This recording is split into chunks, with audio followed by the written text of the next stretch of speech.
Hello everyone, I am Shammi More, PhD student at Forschung Centrum Jülich, and today I am going to talk about my project Brain Age Prediction, a systematic comparison of machine learning workflows.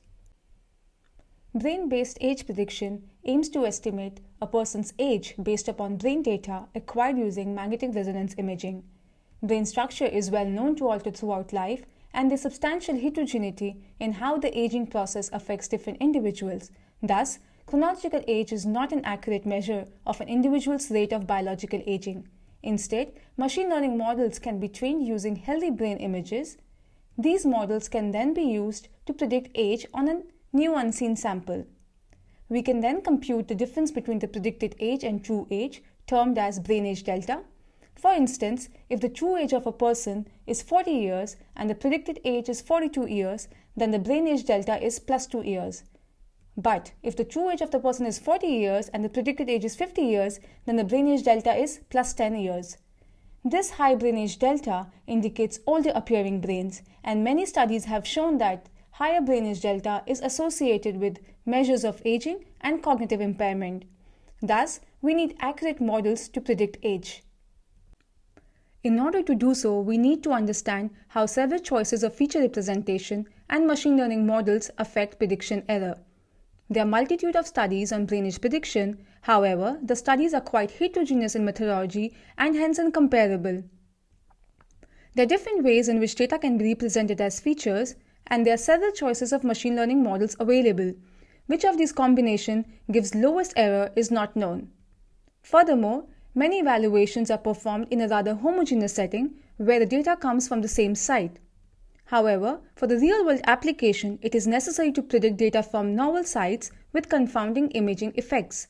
How the choices affect such cross-site prediction remains understudied. Additionally, there is need to establish test-retest reliability of workflows.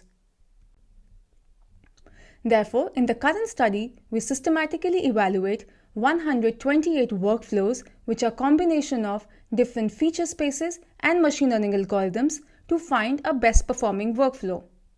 We test these workflows for within-site performance, then for their cross-site performance, and then for test-retest reliability.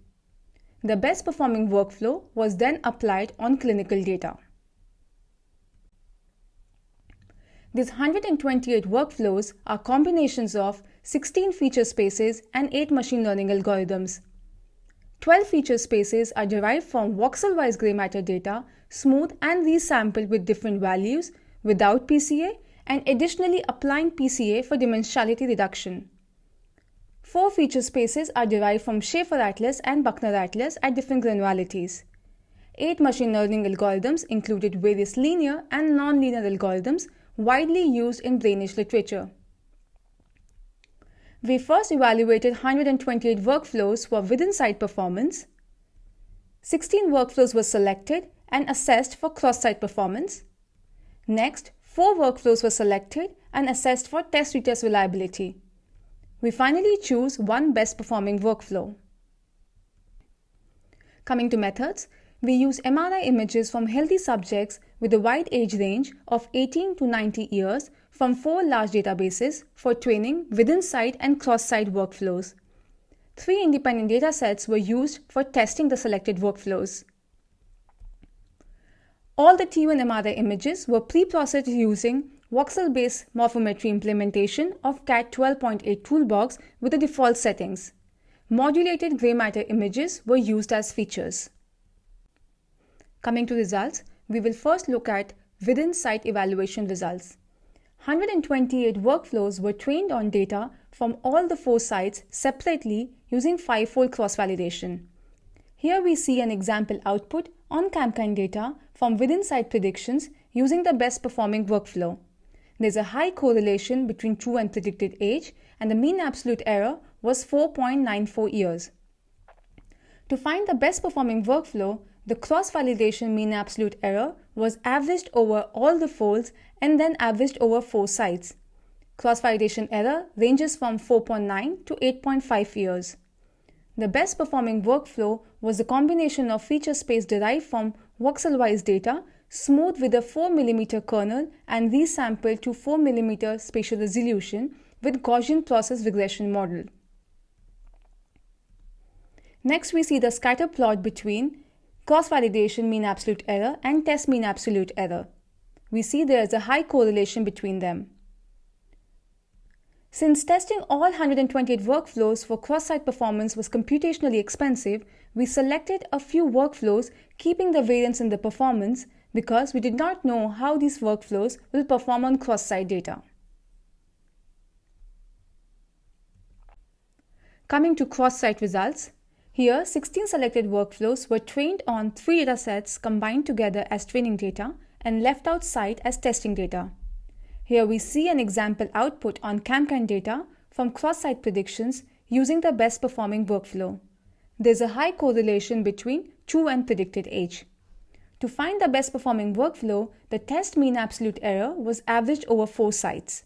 The error ranges from 5.4 to 8.6 years. The best performing workflow from cross-site analysis was same as what we found from within-site analysis. Next, we see a scatter plot between cross-validation mean absolute error and test mean absolute error. We then selected 4 workflows for further analysis. These results indicate that the selected workflow could generalize well on data from new site. Next, we assessed test-retest reliability of 4 selected workflows. The workflows were trained on 4 datasets combined together as training data and tested on 2 independent samples. Since brain morphology is not expected to change in a short span of time, we expect brain age to remain stable in a short duration. Test-retest reliability was measured by concordance correlation coefficient. Here I am showing results only with the best performing workflow. First, we use CoRR data with 86 subjects scanned twice within a retest duration of less than 3 months. We found there was a high correlation between delta from scan 1 and scan 2.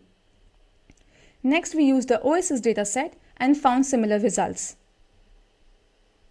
The results indicate that the brain age estimations were stable in same subjects across a short delay. Next, we applied our best performing workflow on clinical data. Since there is higher atrophy associated with neurodegenerative disorders, we hypothesized that disease population would have larger gap between estimated brain age and true age compared to cognitively normal population.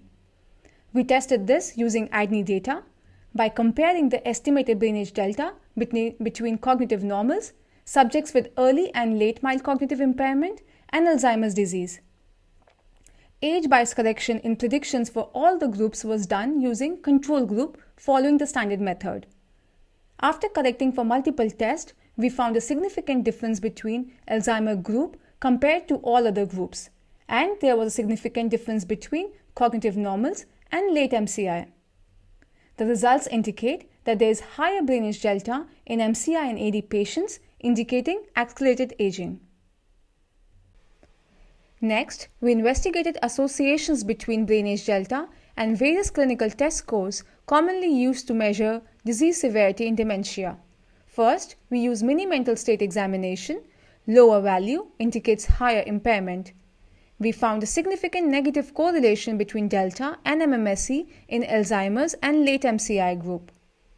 Second, we used functional assessment questionnaire. Higher value indicates higher impairment. And we found a significant positive correlation between delta and FAQ in AD and late MCI group.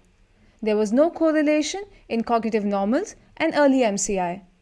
Taken together, the results indicate that a higher brain age delta is associated with higher disease severity and cognitive impairment. With these results, we can come to following conclusions. First, there is an effect of both feature representation and machine learning algorithm on prediction error. Voxel-wise data is better than parcel-wise data for brain age prediction. Brain age delta is reliable over a short duration of scan interval. There is high brain age delta in late MCI and Alzheimer's patient, which is also associated with higher cognitive impairment. With this, I would like to thank you for your attention, and I look forward to seeing you at my poster.